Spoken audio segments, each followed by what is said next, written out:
da parábola do grão de mostarda e do fermento.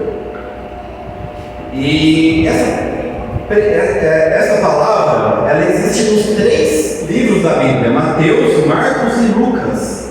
Mas eu gostaria que os irmãos me acompanhassem, abrindo o livro de Lucas, no capítulo 13. Então é Lucas 13, do versículo 18 ao 21. Quem achar, glória a Deus, amém? Amém? Então, diz assim, a parábola do grão de mostarda e do fermento. E dizia: a que é semelhante o reino de Deus? E aqui o compararei, é semelhante ao grão de mostarda que um homem, tomando, lançou na sua horta, e cresceu, e fez-se grande árvore, e em seus ramos se aninharam as aves do céu. E disse outra vez: a que compararei o reino de Deus? É semelhante ao fermento que uma mulher, tomando-o, escondeu em 3 medidas de farinha, até que tudo levedou. Glória a Deus. Então, vamos iniciar essa ministração e gostaria aqui de deixar alguns dilemas que nós vivenciamos hoje, ou vemos um amigo, alguém se perguntando, que é muito normal aqui no dia a dia. Por exemplo, uma moça bonita, ela se questiona porque ela não casa. Às vezes a gente se questiona porque nossos projetos não vão para frente. Por que a gente trabalha tanto e continua sem dinheiro? Às vezes nos questionamos, achamos que ninguém nos valoriza como deveriam, como a gente acha que deveria ser. Ou até mesmo porque todo mundo é feliz e eu não. A ideia central aqui dessa palavra, dessa parábola que Jesus contou, é de que as coisas, elas começam pequenas, elas começam ali insignificantes, de tal forma que parecem ser insignificantes e passam desapercebidas. Assim como o reino do céu, que começa tão pequeno, assim como um grão de mostarda, e de forma imperceptível, quando o homem menos espera, ele cresce e se transforma, e ele causa uma transformação no mundo. Aquela força e expansão de algo que aparentemente parecia ser tão pequeno e que se multiplicou e transformou o mundo. Jesus, nessa parábola, ele estava encorajando os discípulos, os seguidores, a seguir em frente, porque os discípulos enfrentavam dúvidas ali. Eles tinham as dúvidas de que o que aconteceria se o reino de Deus, se o evangelho prosperaria. Eles tinham dúvidas, eles enfrentavam obstáculos.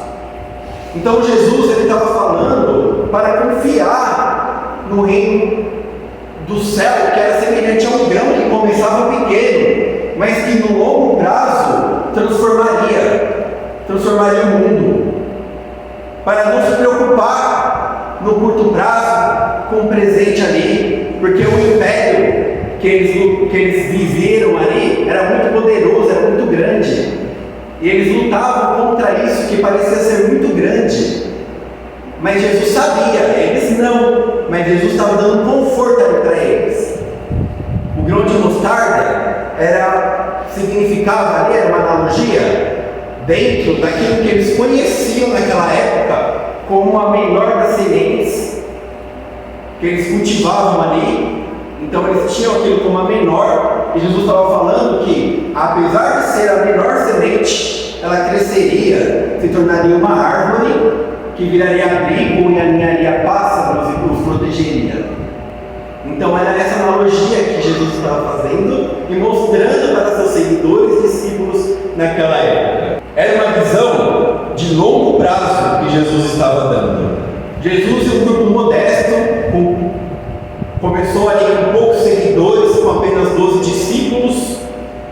que hoje nós vemos o quanto o Evangelho se espalhou, cresceu mundialmente, e o impacto mundial que nós temos, que o Evangelho de Deus tomou desde aquele momento.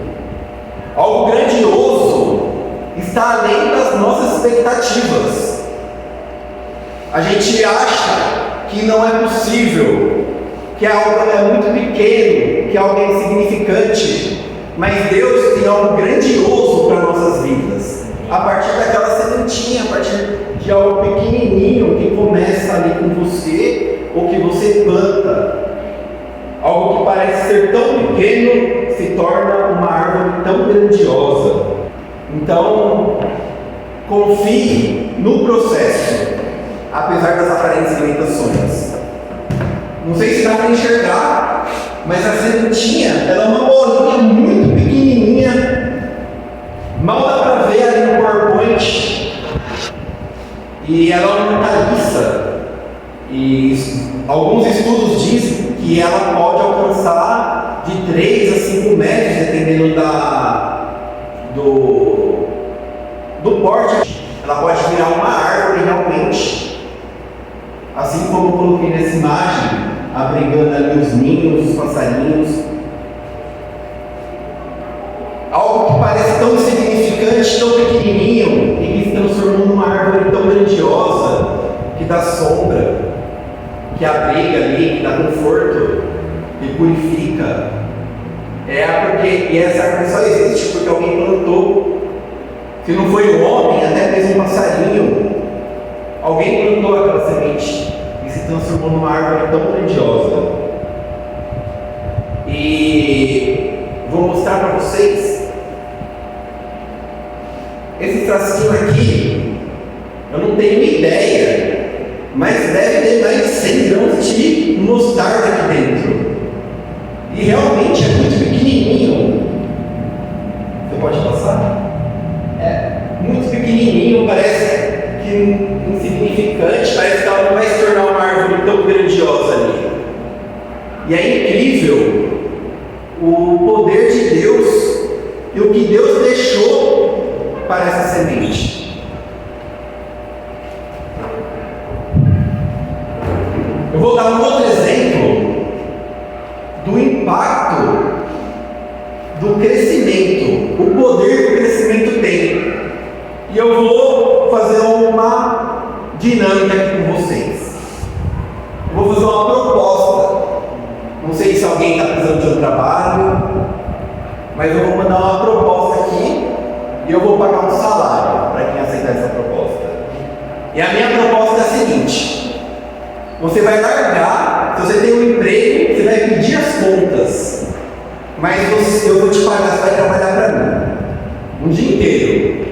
E eu vou te pagar o seu salário. O seu salário vai ser o seguinte: no primeiro dia, eu vou pagar. Pode passar para frente para ela ver. Já passou? Já passou? Todo mundo já viu? Eu não sei. Então lá, no primeiro dia, eu vou te pagar 1 centavo pelo seu trabalho. Mas 1 centavo vai dobrar a cada dia. Então no segundo dia, você vai receber 2 centavos. No terceiro, depois você receber 4, no quarto você vai receber 8 centavos. E aí? Quem topa? Parece insignificante, né? Mas pode passar para mim, por favor. Então, ali, um salário de 1 centavo por dia, mas que dobra a cada dia até o fim do mês, dados 30 dias. Vamos ver quanto que eu pagaria para você? Pode passar. Então, até o dia 15, você receberia R$327, glória a Deus. Agora pode passar para o próximo ali, ó. Mas até o dia 30, aqueles 1 centavo se transformou em 10.737.090,56. O Igor falou que não aceitaria, então perdeu. Pode ficar no seu trabalho, Igor. Mas o que eu quero dizer é que o poder da multiplicação, ela parece pequeno no começo. Ela começa ali com 1 centavo, 2, 4, 8. Parece ser tão pequenininho o crescimento, parece que nem está crescendo. E o problema é que quando chega ali no 7º, no 8º, no 9º, você fala: trabalhei tanto, não vi nada, trabalho, desisto. O homem costuma desistir. Mas a grande virada ali estava em continuar o seu trabalho. Ali, a partir do 18º dia, 19º, aquilo começa a multiplicar e chega em 10 mil, depois 20, 40, no dia 25 passa da casa dos 100, chega até os 10 milhões. Pode voltar. Então, vou deixar essa tela parada um pouquinho. O exemplo do efeito multiplicador e o impacto que ele tem no longo prazo. Eu que sou da área contábil, nós estamos habituados com os famosos juros compostos, que é uma bola de neve. Juros compostos ele multiplica no sistema radiado, em que parece que aquela dívida ela nunca termina. É muito comum a gente ver quem financia um terreno e financia direto para a incorporadora. Então a incorporadora ela adota juros compostos e a aquisição aumenta assim e chega num ponto que até mesmo a pessoa não consegue pagar e tem que devolver.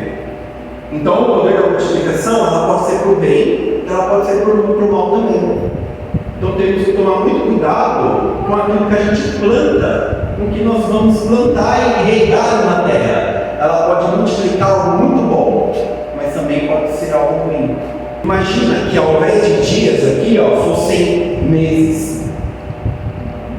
Então em dias parece fácil, mas em meses. Mês 1, 1 centavo, mês 2, 2 centavos. O tempo de Deus é assim, nem sempre é como a gente espera e no nosso tempo. O tempo de Deus é perfeito.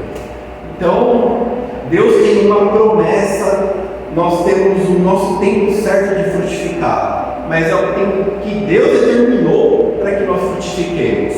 Não é no dia 1, não é no dia 2, pode ser que o do seu irmão seja no dia 10, no seu estava no dia 30, mas Deus deixou uma mensagem, que se você semear, certamente colherá. E o certamente é certeza. Você vai colher o que você semeou. Tem plantas que você vai colher com menos tempo. Tem plantas que vai demorar mais tempo para chegar. Mas não se compare com o vizinho, não se compare com ninguém. Porque o seu tempo é o tempo determinado por Deus.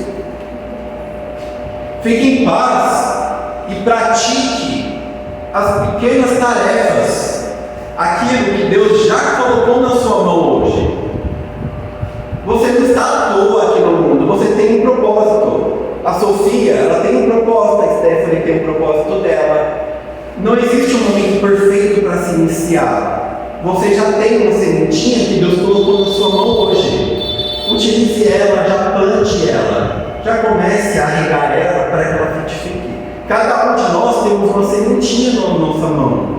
O que Deus colocou na sua mão, ninguém tira, é seu, é determinado por Deus para você. Deus tem um plano, Deus tem um DNA que colocou dentro de você. Você vai plantar aquela sementinha, aquilo que Deus já colocou na sua mão hoje. Pode demorar um dia, pode demorar 30, pode demorar 60, pode demorar anos. Mas uma hora você vai colher a sementinha que Deus colocou na sua mão. E você tem que frutificar ela. Porque Deus não colocou uma semente na sua mão para você esconder ela. Ela é para servir. Ela serve para a glória de Deus. Ela serve você, os seus familiares e as pessoas da sua volta.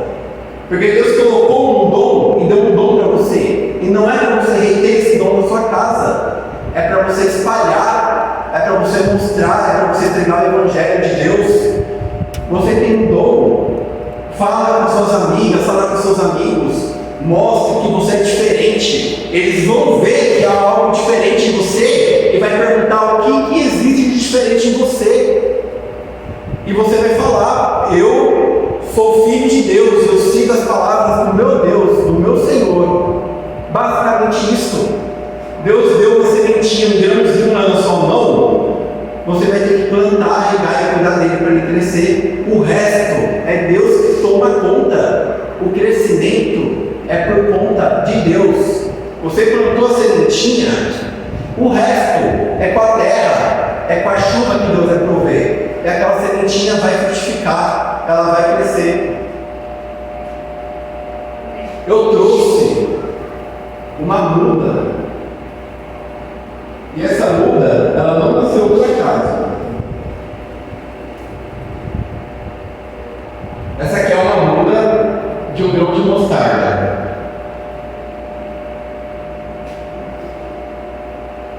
Ela é pequenininha, né, igreja? Ela está pequenininha, perto daquela foto que eu tinha mostrado ali, que era uma árvore. Ela é uma mudinha, deve ter uns 6 centímetros aqui. Mas o que eu fiz? Eu tomei a liberdade de pegar um grãozinho daquilo que estava no frasquinho e eu plantei na terra. E a terra fez o resto. Então ela está crescendo ali no tempo dela. Eu queria que ela tivesse desse tamanho. Vou mostrar uma arvorezinha já para vocês. Mas é o tempo que Deus determinou para ela. Pode passar, por favor? Então vamos apresentar o processo. Então a semente, eu fui lá e plantei ela na terra. Nessa corda que eu coloquei na terra. Então ela passa por um monte de processo. Então ela passou por todos esses processos aqui para chegar naquele tamanho ali. Deve ter uns 6 centímetros aquela semente. Mas para chegar naquele tamanhinho ali, que é pequenininho, ela passou por tudo isso aqui, ó. Ela era uma semente. A semente é uma promessa de vida. Ela tem uma vida ali dentro dela. Ela estava encapsulada. Ela estava dentro de um frasquinho, dentro de uma casca encapsulada. Mas é um processo de vida. E eu escolhi plantar ela. Assim como Deus escolheu você, Deus escolheu o Igor, o Rubens, a cada um aqui presente. Deus escolheu vocês. Eu escolhi aquela sementinha ali e plantei ali na terra. E eu plantei um grão de semente, então vai nascer uma semente ali. Vai nascer uma mostarda ali. Um grão de mostarda eu plantei, vai nascer uma árvore de uma mostarda. Então ela estava adormecida. Ela estava aguardando o momento certo. Foi eu plantar ela na terra. Ela tem uma energia latente, ela estava encapsulada ali no frasquinho, mas ela já tinha uma energia de Deus ali. Então eu coloquei uma água nela, ela passou pelo processo de absorção da água. Então a água, ela incha e ativa o metabolismo dela e ela acordou. Então a sementinha acordou ali. E ela passa pela quebra da casca. Sabe o que é a quebra da casca? É o primeiro esforço da semente. Ela se esforça para quebrar essa cascadura. Depois, emergência da radícula. Obrigado. Emergência da radícula é a primeira estrutura dela. E o mais interessante é que a primeira estrutura ela vai para o solo. Então ela cresce para baixo primeiro. Porque ela vai se firmar no solo. Depois aparecem as primeiras folhas e elas são muito pequenininhas. Quando despontou a primeira folhinha, ela era do tamanho de um grão de mostarda ali. Era muito pequenininha aquela folhinha. Mas ela já consegue captar a luz e realizar a fotossíntese. Então a raiz ela começa a se expandir e explorar o solo em busca de nutrientes ali para ela. Só depois de tudo isso, o caule dela vai começar a crescer. Vai começar a crescer para cima. Então ela cresce, se desenvolve e se torna mais robusta e visível. As folhas crescem, o caule se torna mais grosso, as raízes se ramificam e ela começa a lutar contra adversidades, como mudança climática, as pragas, a falta de luz, a falta de água, a falta de nutrientes. Então ela vai lutar com tudo. Então aquela plantinha ali, ela está lutando contra todas as adversidades que estão vindo contra ela ali. E ela está sobrevivendo. Por mais que o homem queira, ele não pode recriar a semente. Ele não pode criar em laboratório e fazer todo esse processo que Deus determinou para ela. Porque foi Deus que determinou esse processo para ela, está no DNA dela. Quem dá o crescimento é Deus. É exclusivo de Deus, de mais ninguém. Por mais que você se esforce, é Deus quem dá o tempo certo de colher. Não somos nós que vamos escolher o tempo daquela plantinha. Então, meus irmãos, sejamos pacientes, assim como os agricultores, que eles plantam e esperam o tempo certo para colher. Vamos buscar essa paciência. Paulo foi um grande evangelista, mas Paulo não foi responsável pelo crescimento do evangelho.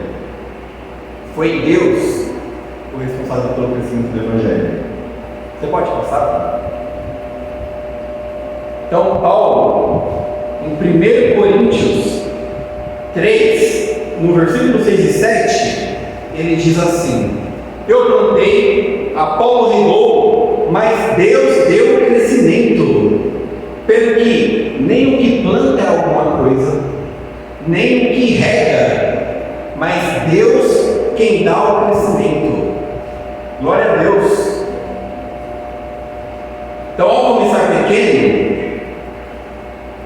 não confunda começar pequeno com fazer o mínimo.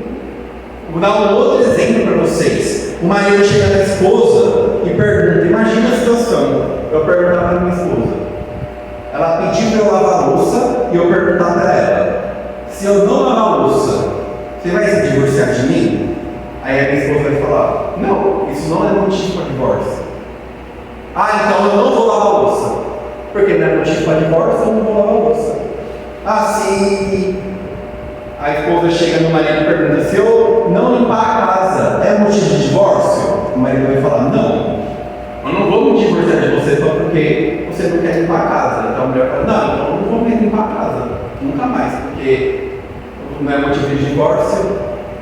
Por que às vezes nós fazemos o mínimo para obter a salvação?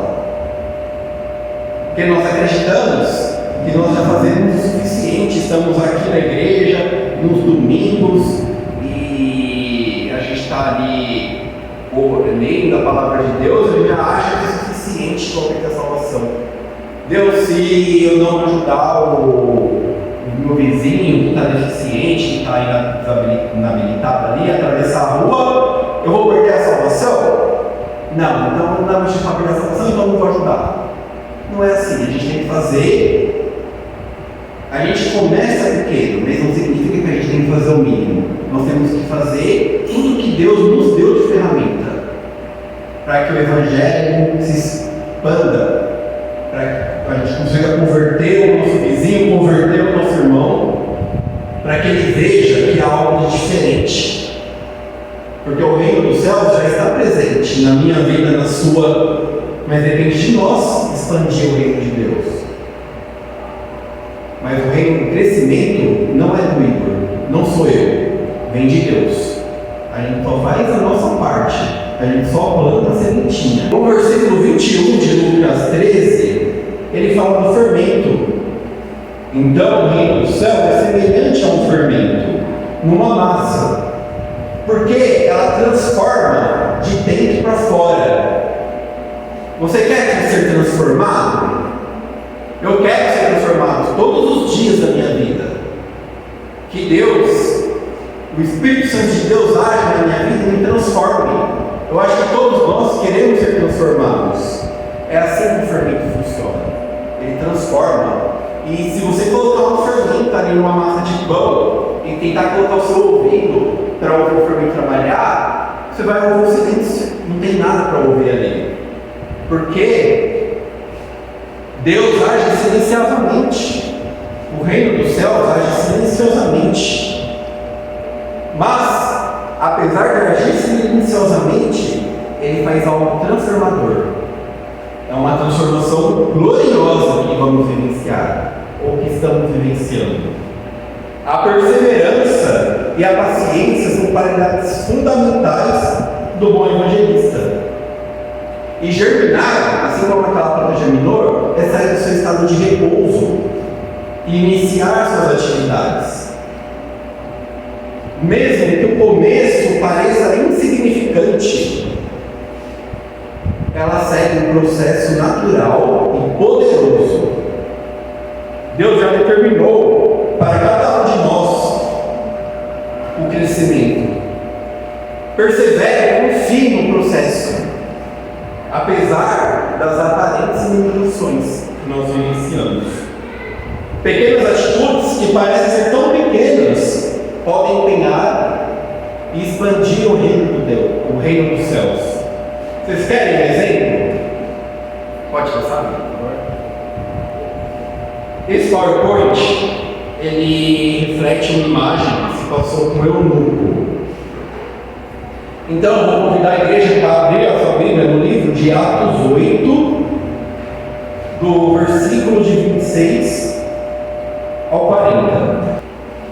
E a imagem ali, eu coloquei um título que é assim: bastou um ensinar. Bastou um ensinar o eunuco. Então, Atos 8, 26 ao 40, diz assim: e o anjo do Senhor falou a Filipe, dizendo: levanta-te e vai para a banda do sul, ao caminho que desce de Jerusalém para Gaza, que está em deserto. E levantou-se e foi, e eis que um homem etíope, eunuco, mordomo de Canace, rainha dos etíopes, o qual era superintendente de todos os seus tesouros, e tinha ido a Jerusalém para a adoração. Regressava assentando no seu carro, lia o profeta Isaías, e disse o Espírito a Filipe: chega-te e ajuda-te este carro. E correndo Filipe, ouviu que lia o profeta Isaías e disse: entendes tu o que lês? E ele disse: como podereis entender se alguém não me ensina? E rogou a Filipe que subisse com ele e se assentasse. E o lugar da escritura que ele lia era este: foi levado como ovelha para o matadouro, e como está mudo o cordeiro diante dos que o tosquia, assim não abriu a sua boca. Na sua humilhação foi tirado o seu julgamento. E quem contará a sua geração? Porque a sua vida é tirada da terra. E, respondendo o eunuco a Filipe, disse: rogo-te, de quem diz isto o profeta? De si mesmo ou de alguém outro? Então Filipe, abrindo a boca e começando nessa escritura, lhe anunciou Jesus. E indo eles caminhando, chegaram ao pé de uma água, e disse o eunuco: eis aqui água, que impede eu de ser batizado? E disse Filipe: é lícito, se crês de todo o coração. E respondendo ele, disse: creio que Jesus Cristo é o Filho de Deus. E mandou parar o carro, e desceram ambos a água, tanto Filipe como o eunuco, e o batizou. Vamos parar por aqui. Então, bastou Filipe explicar a escritura para o eunuco, que não estava entendendo, foi o suficiente para o eunuco aceitar Jesus como Salvador e pedir para ser batizado. Glória a Deus pela vida de Filipe e por tudo que aconteceu ali, e não é diferente de hoje. Basta a gente explicar. Se alguém tem dúvida, alguém está longe do caminho do Senhor, basta você falar. Você plantou a sementinha, o resto do crescimento é que o Espírito Santo vai agir no coração daquela pessoa, e aquela pessoa ela vai aceitar Jesus, ela vai se batizar, ela vai expandir o reino de Deus. Eu vou dar um exemplo em um projeto que eu participei quando eu era adolescente, e nós iríamos arrecadar alguns alimentos para uma instituição de caridade. Então a gente, num grupo de amigos, saímos pelas ruas e batendo palmas de portão em portão, pedindo algum alimento não perecível para levar para essa instituição. E algumas casas doavam, outras não. E chegou numa casa que parecia ser muito humilde, era um terreno extenso, só que a casinha lá no fundo devia ter uns 2 cômodos. E saiu o Senhor, e a gente pediu um alimento não perecível para doação, e ele trouxe, vocês já viram, um saquinho de jujuba? Um saquinho de jujuba. Ele colocou um arroz ali de jujuba, enrolou, amarrou, e deu para a gente. E pela humildade daquele senhor, eu sabia, eu sentia ali que ele não tinha muita coisa ali na casa dele, mas ele deu um pouquinho, um saquinho de jujuba para somar na doação. No final da campanha, nós arrecadamos 1 tonelada de alimento. Mas o saquinho de jujuba com arroz era suficiente, foi determinante para alcançar essa 1 tonelada. E por mais que pareça insignificante, fez a diferença no nosso projeto. E eu tenho certeza que ele abençoou muitas vidas com aquele saquinho de arroz. E por conta disso, Deus o abençoou grandemente. Não com dinheiro, não com prosperidade, mas ele alcançou muitas vidas ali. E aquilo foi suficiente. Aquilo matou a fome de alguém. E provavelmente a pessoa agradeceu a Deus. Não sabemos o que aconteceu depois, mas o Evangelho de Deus se expandiu. Houve um pequeno pedaço do reino de Deus ali, naquele saquinho de arroz. Imagine uma pessoa que ela acredita em Deus de uma forma muito humilde. Ela é uma fé pequena, mas sincera. Parece que não faz diferença, mas em longo prazo se revela transformadora. A fé cresce, transforma vidas, transforma as vidas das pessoas que estão em volta dela e traz propósito e esperança. Inspira pessoas, se espalha, alcança famílias, amigos e até a comunidade. Lembre-se que a sementinha que você planta, ela é geracional, ela não morre com você. Nós vamos embora com o reino de Deus e aquela árvore que você plantou, ela vai continuar fazendo sombra e oferecendo abrigo para as suas gerações. Elas vão descansar naquela árvore, vai prover sombra, elas vão se lembrar: meu pai plantou essa árvore, meu pai descansava aqui, meu avô plantou essa árvore, meu avô descansava aqui. E está descansando filhos e netos, e essa bênção se passa por gerações. Aleluia, glória a Deus. A fé, a semente que começa frágil, se torna uma árvore robusta, e a sua sombra abriga várias gerações. Essa fé cria um legado espiritual de grandes bênçãos. Jesus começou pequeno com 12, com o tempo alcançou seu propósito, alcançou a minha, sua vida.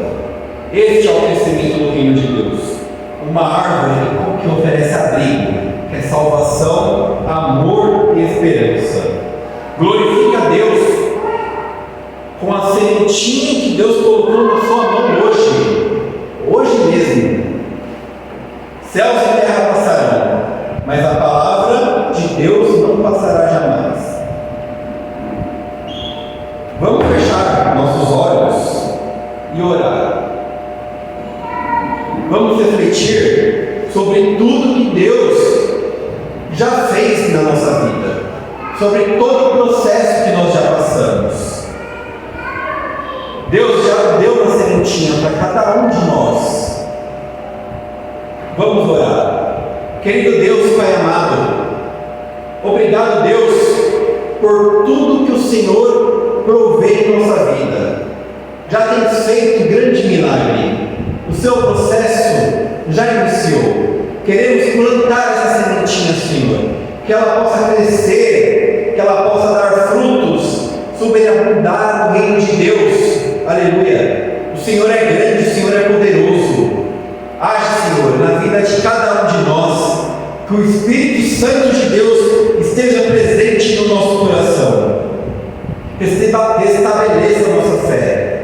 Senhor, faça um milagre na nossa vida. O Senhor já determinou o tempo para cada um de nós frutificar. Que possamos ser pacientes, perseverantes na nossa caminhada, não nos desviando do caminho do Senhor, para que essa semente frutifique, Senhor, para que alcance o seu propósito, para que ela dê bons frutos, para que ramifique, Senhor, para que alcance vidas, para que alcance nossos familiares, nossos amigos, para que alcance a comunidade